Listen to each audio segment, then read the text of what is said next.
You're not broke. You're just making payments to everybody else but yourself. Welcome back to Legacy Page Financial. My name is Justin Page.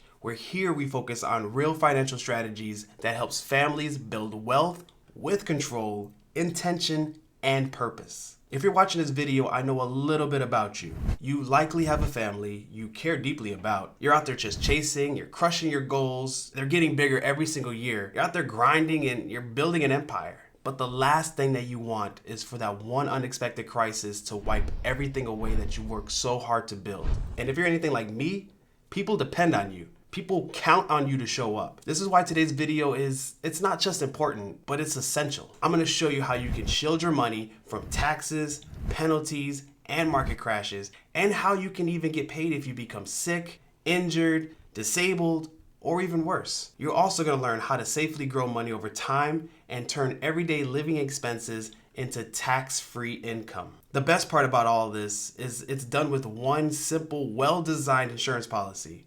A policy that benefits you now and sets you up for your children, your grandchildren, hell, even your great-grandchildren. And you don't even need to be rich to start this. In fact, this works even if you're just getting started. Now, before we get into numbers, we need to define the actual process that we use. Around here, we call it the dual-purpose dollar system. It's rooted with the infinite banking philosophy, if you're familiar with this. Infinite banking is not a product. It's not some special type of insurance or an investment that you could just buy.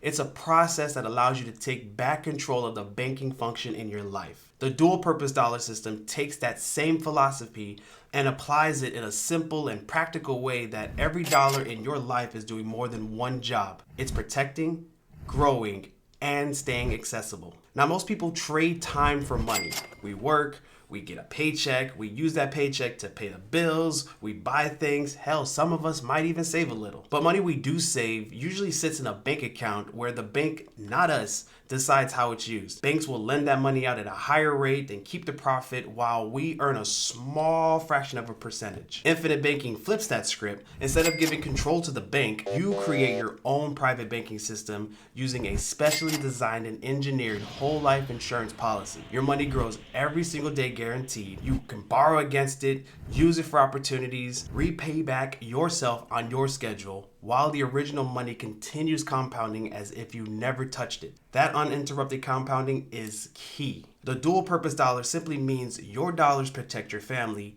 and build wealth at the same time. $1, 2 jobs, no permission from no banks required. I'm gonna walk you through what this looks like with a healthy 35-year-old that's contributing a modest amount, and you'll see how it works, why it works, and how it works at a smaller budget, and why the early years kind of look the way that they do. Let's set the expectations here. You can start infinite banking with a small amount of money. However, the older you are when you start, the more you're gonna have to contribute for a meaningful result. In other words, younger people have more time to compound, while older individuals have a shorter runway, so capital must be built faster. A simple rule of thumb is this: take your age, multiply it by 10, that should be your minimum monthly contribution. So a 35-year-old is roughly paying $350 per month as a good target. Much less than that, well, the system's not going to really fund itself effectively. Now, to set this up, our example is going to be a policyholder of a healthy 35-year-old gentleman with an annual contribution of $4,200, which is $350 per month. About 30 of that is going to go towards term insurance, which is a rider that's going to help prevent the policy from becoming a modified endowment contract for tax purposes. The rest is going to go into a whole life portion. Now, a modified endowment contract, or MEC, changes how the IRS will treat your policy. Once a policy becomes a MEC, you can lose all tax advantages on growth and loans. The rider temporarily increases death benefit to keep the policy tax compliant while it's being aggressively funded, which helps maintain tax favorable treatment on cash value growth and access. Let's take a look at year one. And year one is often called the ugly year. Our policy owner contributes $4,200 and ends at the end of the year with $3,150 in cash value, which is roughly 75% of what he put in. Now, most people will see this and be like, yo, what's this? This is not good. However, compare that to a retirement account where you give up 100% of that access until you're 59 and a half. Here, he gives up access for only 25% for 1 year. Now, cash value represents equity in the death benefit, which is around $180,000 in this example. $3,150 of that is available immediately with no penalties or restrictions when accessed properly. When he uses the cash value, he's not withdrawing his own money. The insurance is actually lending its own from its capital gains against it. His full balance continues compounding while a policy loan accrues interest, which is very similar to how banks earn money on their loans. The difference is that here, well, he's the bank. Now, taking a look at year 2, he continues paying the same premium. The cash value again increases, now about 89% of new contributions which are available. By year 3, nearly dollar for dollar is added cash value. And by year 4, he reaches a break even, meaning every dollar he's contributing shows up in his cash value. He's really profiting this well-oiled machine. From that point forward, the system's fully capitalized. Now you have a money printing machine. Let's look at year 10. The term writer falls off because the policy now supports itself. His contributions lower slightly, but his annual cash value growth continues to increase. In this example, he's contributing $3,900 and sees significantly more amount of growth, creating even more growth than contributions in that year. Here's a practical example. Suppose at the end of year 1, he borrows $3,150 just to eliminate some personal loans. That costs about $250 per month. He then redirects that same $250 which he used that would leave his household back into his policy to repay. Over a year, that's roughly $3,000 that he's recapturing of his own back into his own system. Later, he uses growing cash value to then wipe out a credit card that was $300 a month.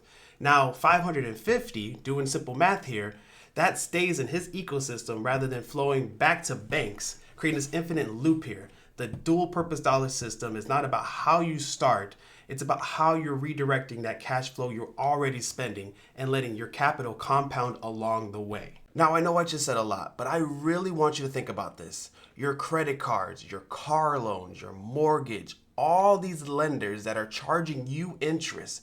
Think about all that money that's leaving your house, your wallet, your family, that's going to them that you're not going to see ever again.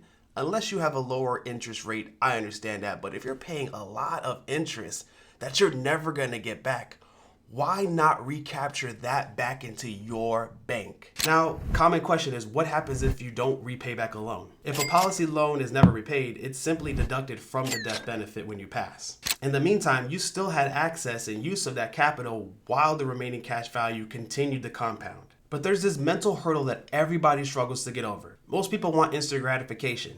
Early years feel slow because part of the premiums fund the insurance costs along with the actual structure of the policy.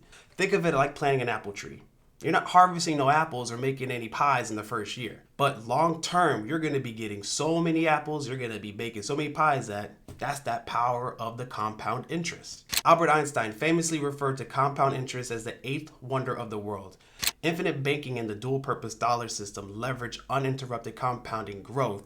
Even when you borrow against your own cash value, the full amount continues to compound. So if the money that you borrow is used for business opportunities or investments or paying off debt, and that earns more than the policy loan interest, you're stacking returns, which means you're creating a spread just like the bank does. Plus you have creditor protection, and if you were to get sued, that money's protected too. My closing thoughts on this is that you don't have to use every financial tool, but the power is understanding what is available. In my opinion, everyone who leads a household has two responsibilities: to protect and to provide.